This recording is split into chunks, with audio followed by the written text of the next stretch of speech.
जो कुछ भी है फूलों की प्रभुया है, परत है, इसे ही आप स्वीकार करें, हमें फूला फूटता है। हे गुरुदेव, हम जो भी है आपके ही है, आपकी कृपा के भिखारी है, आप हमें सब कुछ प्राप्त करा दे, जिसके लिए आज आप हमारी कढ़ाई पकड़ने जा रहे हैं। गुरुदेव, हमारा यह कितना बड़ा सौभाग्य है कि आज हमें आपके चरणों में इस फल प्राप्त हो रहा है। मैं 5 बार आपकी जयकार कराऊंगा, लेकिन ऐसा नहीं जैसा कि आप लोग अंतर करते आए हैं। पूरी प्राण चेतना के साथ आप लोग जयकार करेंगे, ऐसा मैं आपसे आग्रह करता हूँ। आनंद की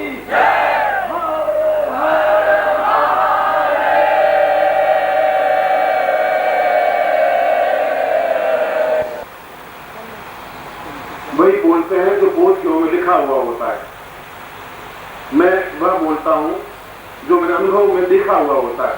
बिना देखे हुए, बिना अनुभव किए मैं कुछ नहीं बोलता हूं, और इसी बात का मुझे गर्व है। महामूढ़दीनं गतं वै परिश्रम सदादीनहार्यं पतिर्वै भवान्यं महाकार्यरूपं सदाहं नमामि।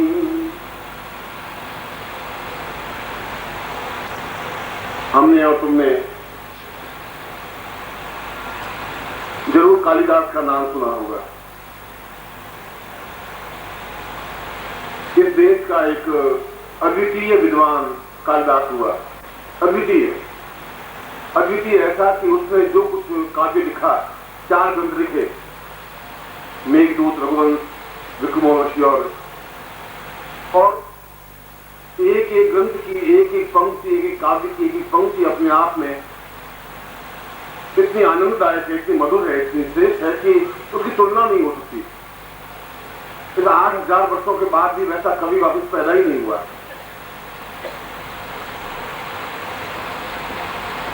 और शास्त्र में कहा है, काव्य शास्त्र विनोदेन कालो गच्छति जीवताम। बुद्धिमान व्यक्ति अपना समय बिताते हैं काव्य शास्त्र विनोदेन, काव्य पढ़ करके उसका आनंद लेते हुए, शास्त्रों की चर्चा करते हुए, संगीत को सुनते हुए, नृत्य को देखते हुए, अपने आप में प्रसन्नता पूर्वक अनुभव करते हुए अपने समय को व्यतीत करते हैं। और मूर्ख लोग लड़ाई से, कला से, झगड़े से और अपनी पत्नी के साथ में वाद विवाद से समय व्यतीत करते हैं। ये डिफरेंस है। नृत्य तो एक जैसा ही होता है। काव्य को समझना अपने आप में श्रेष्ठ तत्व होता है। और जिस कालिदास में चर्चा कर रहा हूं, जो 8000 वर्षों से अपने आप में एक अद्वितीय है, राजा भोज के जमाने का जो एक उज्जवल नवरत्नों में एक रत्न था, वो अपने आप में उससे बड़ा बुद्धिमान व्यक्ति संसार में पैदा नहीं हुआ, और उससे बड़ा मूर्ख संसार में पैदा हुआ ही नहीं था। 2-4 मिनट में समझाना चाहता हूं, इसलिए कि इसका कोई प्रासंगिक अर्थ है। राजा भोज की नगरी, राजा भोज की लड़की अत्यंत सुंदरी और बहुत बुद्धिमान, शास्त्रों को जानने वाली, काव्य को जानने वाली, और उसके समान विद्वान नहीं। जब वो 18-19 साल की हो गई तो राजा भोज बड़ा चिंतित हुआ कि इस लड़की का कई विवाह किया जाए। उसने पूरी धारा नगरी में एक मुनादी करवा दी कि एक ढोल पिटवा दिया कि जो इस लड़की से शास्त्र में हरा देगा, मैं उससे उस अपनी लड़की की शादी कर दूंगा और आधा राज्य धारा नगरी का दे दूंगा। आधा राज्य का मतलब आधा भारतवर्ष। कई पंडित आए और 5-7 मिनट, 10 मिनट, आधा घंटा पवित्र शास्त्र वाद विवाद करते और हार जाते। और इस प्रकार से 6 महीने, 8 महीने बीत गए, कोई पंडित टिके ही नहीं। और जितने धारा नगरी में, जितने भारत के विद्वान थे, वो सब ये हार करके शर्म के राजा भोज फटकार तक, तो मेरे घर की रोटियां खाते, तो पंडित हो, तुम्हें शर्म नहीं आती, ये लड़की से तुम हार जाते हो। पंडित बहुत दुखी हो गए। उन्होंने कहा कि ये तो एक लड़की के द्वारा नाक कटाने वाली बात हो गई, करें क्या, कोई चारा ही नहीं। इसके पास वेदवाद, अद्वैतवाद, ब्रह्मोपनिषद, उपनिषद की चर्चा करें तो ये बोलने को तैयार, वेद की चर्चा करें तो ये बोलने को तैयार, शास्त्रों की चर्चा करें तो ये बोलने को तैयार। हारने की बात ही नहीं, तो रांड का करें क्या करें, कैसे करें? ये तो बहुत दुष्ट पैदा हो गई। कि इनको भी अपनी बुद्धिमान है, कोई अक्ल पूरी दे। ऐसा कोई मूर्ख इसके पल्ले डाल दें कि ये इंसान ग्राम जिंदगी भर याद करती रहेगी कोई पंडित मिले थे। और पंडितों के भी कुछ चक्र होते हैं, आप पंडितों के कुछ चक्र में पढ़े नहीं है, इसलिए आपको अनुभव नहीं है, पढ़ना मत, क्योंकि वो कई तरह के आपके ऐसे पंडित हैं। वे पंडित उन्होंने कहा कि हम बहुत दुखी हैं, आप हमें 15-20 दिन का समय दें, हम बहुत बुद्धिमान योग्य आपकी राजकुमारी के योग्य वर ढूंढ के ला रहे हैं कि तुम जाओ। और देखा मेरी घर की रोटियां मत थोड़ा पहले राजा के भोजन करते थे जितने पंडित होते वो गए मार्ग में, देखा घूमते काम से तो एक बेड़े चलाने वाला व्यक्ति था जो एक पेड़ के ऊपर बैठा हुआ था। और ये डाली थी, ये जैसे पेड़ से डाली है और यहाँ पर बैठा हुआ डाली के किनारे पर, और डाली हिचक रही है और डाली के मूल को वो कुल्हाड़ी से काट रहा है और 15 फीट ऊंचाई पर। उन्हें सोचा साला ये तो डाली गिरेगी, कटेगी, गिरेगी और मरेगा। उन्हें सोचा ऊपर क्या कर रहा है, तो उसने कहा कि मैं भेड़े चराने वाला हूँ, पेड़ पे चढ़ तो गया, उतरना नहीं आता। जब उतरना नहीं आता तो डाली को काट रहा हूँ, डाली नीचे गिरेगी, मैं भी नीचे गिर जाऊंगा, मैं जमीन पे आ जाऊंगा। ये बिल्कुल सही है, यही परफेक्ट कहावत है, इसको ले जाओ। उसको उतारा नीचे। उसने तो करते क्या कि मैं भेड़े चढ़ा तेरा भाग्य परिवर्तन हुआ, तुम हमारे साथ है। उसने कहा मेरी भेड़े तो भेड़े मिलेंगी, तुम चिंता मत करो। उसको लेकर के धारा नगरी में आए और धारा नगरी में आकर के उसको पहले तो 4 के साबुन की बट्टियों से स्नान करवाया, बिल्कुल साफ किया। फिर दौड़ी से पहुंचा शरीर को, पहुंच करके बालों को 4 बार शैम्पू लगा करके और जो कुछ इत्र लगा करके तैयार किया। बाल लंबे लंबे थे, उसके बेचारा कटे नहीं थे। फिर चंदन लगाया, तिलक किए, उसके यहाँ तिलक किया, लंबा थोड़ा पीताम्बर पहनाया, ऊपर एक दुपट्टा उड़ाया, गले में रुद्राक्ष की मालाएं पहनाई और एकदम से ऐसा साधुवत पूरा बना करके और उसको 2 झापट मार धाम। इसका अर्थ यह है कि जब भी तू बोला नहीं और झापट पड़ी नहीं, बोलना नहीं, बोलते पोल खुल जाएगी। तो मालूम तुम विद्वान है कि तुम्हारे गुरु जी हो, ये ध्यान रखना, और तुम्हें नहीं बोलना तुम गुरु जी हो नहीं हो। उनका मुझे छोड़ दो, मेरी बेड़े मां मर जाएगी बेचारी, पानी पी लो, कुछ नहीं। अब तुम बेड़े मेड़े चिंता मत कर। अब सुबह 2-4 पंडित थप्पड़ मारे, शाम को और मारे, 2 और मारे, थप्पड़ खाते खाते उसने कहा जो कुछ करना हो एक साथ मार तुम छोड़ो। तुम उनका तुम बोलोगे नहीं, थप्पड़ मारे तब भी नहीं मारे, भूख लगी तब भी नहीं, बोलना नहीं है। 5-7 दिन के बाद जब उसने सोचा कि जब बोलने थप्पड़ पड़ती है तो बोलेगा और क्या करें। और वे पंडित विद्वान धारा नगरी में राजा भोज के आगे उनका महाराज एक अद्भुत विद्वान, अद्भुत विद्वान, हिमालय में साधना करने वाला तपस्वी, 300 साल वाला, नौजवान दिखे, 18-19 साल का, उसने एक बिल्कुल कायाकल्प कर रखी है। और आपकी लड़की के लिए ऐसा योग्य तो मिल ही नहीं सकता। आप चेहरा देखें तेजस्वी, एकदम से आंखें एकदम से कमल की तरह और सीना और विद्वान, सब कुछ शांत कंठस्थ। जल्दी लाओ, उनका गुरु जी नहीं आते, आपको चलना पड़ेगा, उनको स्वागत करना पड़ेगा। उन्होंने सोचा इतने बड़े विद्वान ने गुरु के पास तो हमको खुद को जाना चाहिए।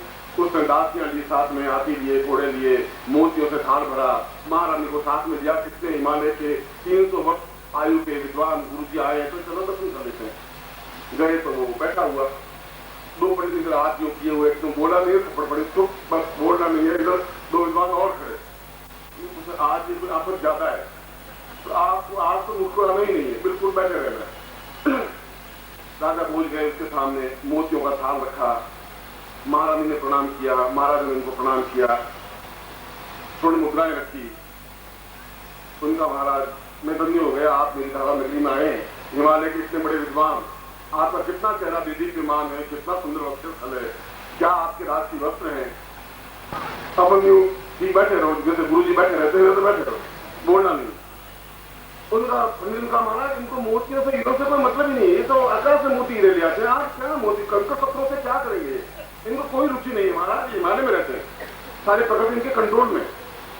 राजा बोले सोचते वास्तव मोती को देखा ही नहीं, हीरो को तो देखा नहीं, मिठाई के टांका ही। उसने दास के 50-60 दास की वो भेंट की, तो उसमें बिल्कुल भी हो, बस जड़ भर की तरफ बैठा तो बैठा ही रहा, न इधर देखा न उधर देखा। राजा भोज ने सोचा कि ये काम पर भी विजय किया हुआ है, क्रोध पर भी विजय किया हुआ है, अरे बड़े महात्मा है, वे काम क्रोध लोभ में उनको बड़ा ही व्यापता है, ये तो वास्तव में बहुत उच्च कोटि के योगी हैं। उनको प्रार्थना की कभी आप मेरे दरबार में पढ़ा रहे हैं, मैं आपके स्वागत के लिए हाजिर हुआ हूँ। तो भी उनको पंडित ने कहा महाराज उनकी इच्छा होगी तो आएंगे, नहीं आएंगे, नहीं आएंगे, अब इनकी मर्जी है। फिर भी हम प्रार्थना करते हैं कि, और गुरु जी बोलते नहीं है, मौन व्रत है 11 साल से, और 11 साल और मौन व्रत रखेंगे, मगर फिर भी साक्षात करेंगे आपकी राजकुमारी। जो प्रश्न करोगे जवाब देंगे। तुम्हारा बड़ी इतना 11 साल तक मौन व्रत, 300 साल से मौन व्रत था, फिर एक बार बोले थे 2 साल शब्द, फिर वापिस मौन व्रत, मगर फिर भी अपने इशारों से बात करते रहते हैं। जब वो घर चला गया, राजकुमारी कहा कि तेरे तकदीर खुल गए सोने की कलम से, इतना श्रेष्ठ वर तेरे लिए आया है कि बस कोई तुलना ही नहीं है। मैंने कहा बुलाया साक्षात करेगा। राजकुमारी बहुत खुश हुई कि इतना अच्छा पंडित विद्वान मेरा पति बने, इससे ज्यादा क्या सौभाग्य हो सकता है।